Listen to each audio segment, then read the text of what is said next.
Well, welcome to another edition of Faith Greater Than Fear, where we talk to people that are students, they're professors, men, women, they're business entrepreneurs, they're people teaching their kids around the kitchen table.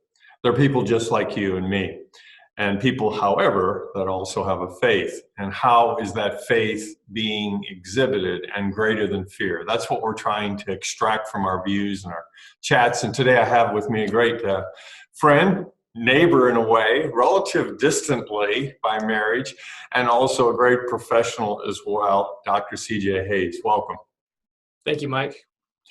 Please tell us a little bit about yourself. What does the doctor mean, and how are you and Jill handling with your kids the current situation? Dr.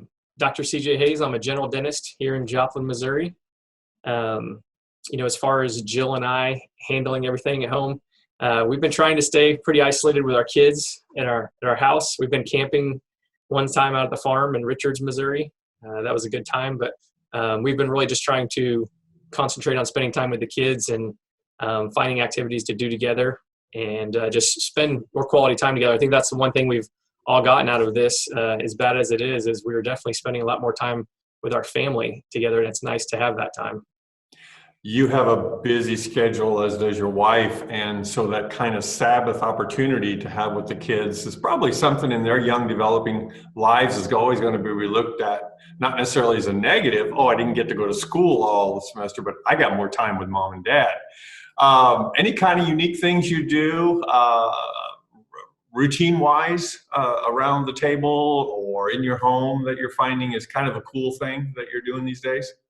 Well, we're doing on some of our usual routine stuff, baseball. So Craig and I still go outside and hit in the cage and play catch and do things like that. Him and his sister have been playing a lot more basketball together, which has been good for them to spend a little more time in there. The kids are Jill's mostly in charge of that, but Jill is doing a great job at home with the kids, trying to get some schoolwork in, trying to get some Bible reading in, trying to get some other things during the day to keep the academic side going for them. So I wouldn't say we're perfect at our routine, but we're probably working on it like all parents are.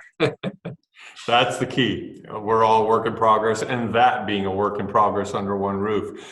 Moving from that roof to the roof of being a dentist and of your business. Explain how that's affected your routine, your business, and just give us insight into that world.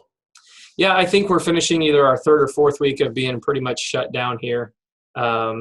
Missouri did not have a mandate for their dentists. Lots of states came out with mandates that said you have to shut down, you have to see emergencies only, or you have to this. So, Missouri, they'd been on board. They strongly recommended or strongly encouraged, I don't remember the exact wording, that we see emergencies only. So we have chosen 3 or 4 weeks ago to follow the American Dental Association's guidelines in treating emergencies only. So we basically closed our office down and are seeing people as they call or message us with what we deem to be an emergency, So we'd like most of those, unfortunately be pain emergencies, like people that we have to see or that we need to see.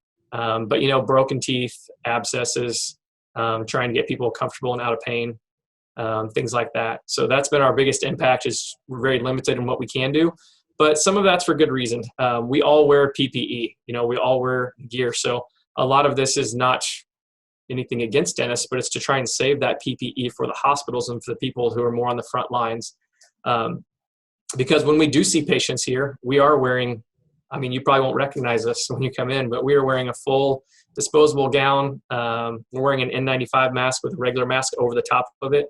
And then we're wearing face shields. So we are pretty well geared up just to let one person in the door to see them for a basic emergency. So.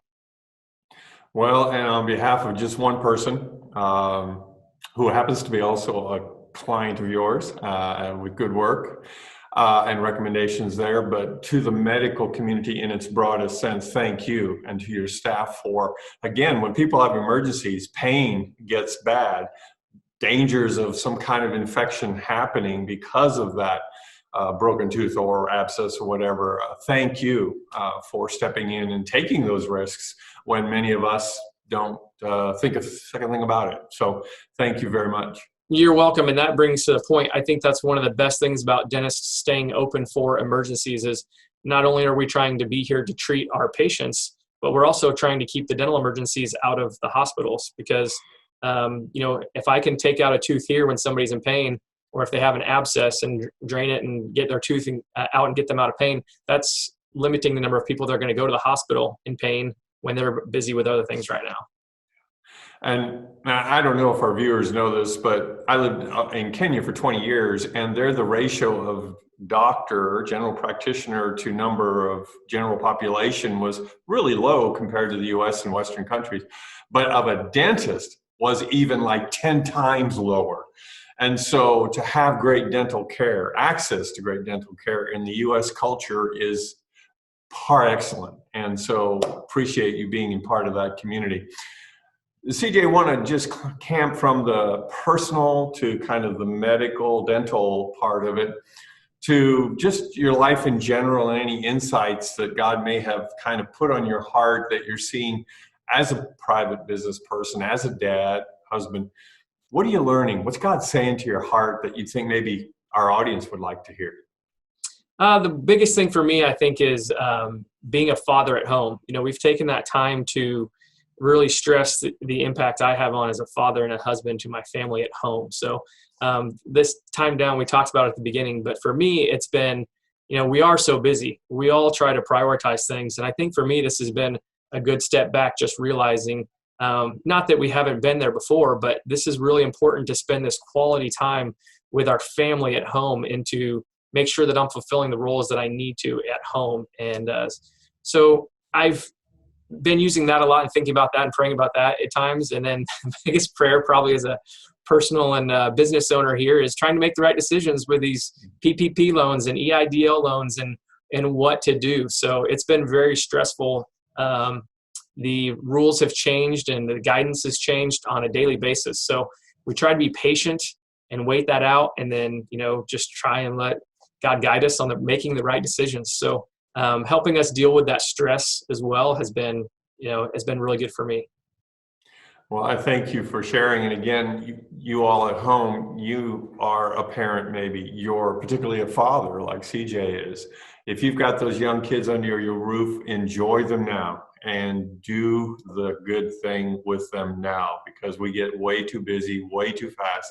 And as one who's had the kids grown up and married and now into grandfatherhood, which is a good stage, that time with them under my roof really went well. So Dr. CJ Hayes, thank you so much for taking time out of your day and highlighting for us, be a good father, pray, be patient, and just have the wisdom to run life well at both home and where God has put us. Thank you very much. And so till next time, we hope you'll share, if you like what Dr. Hayes has shared, with some of your others in the professional world and or dads, whatever. Share it on Facebook, share it in your social media feeds and streams. We know you would enjoy it as probably would others. So stay tuned until you have another episode come your way of Faith Greater Than Fear.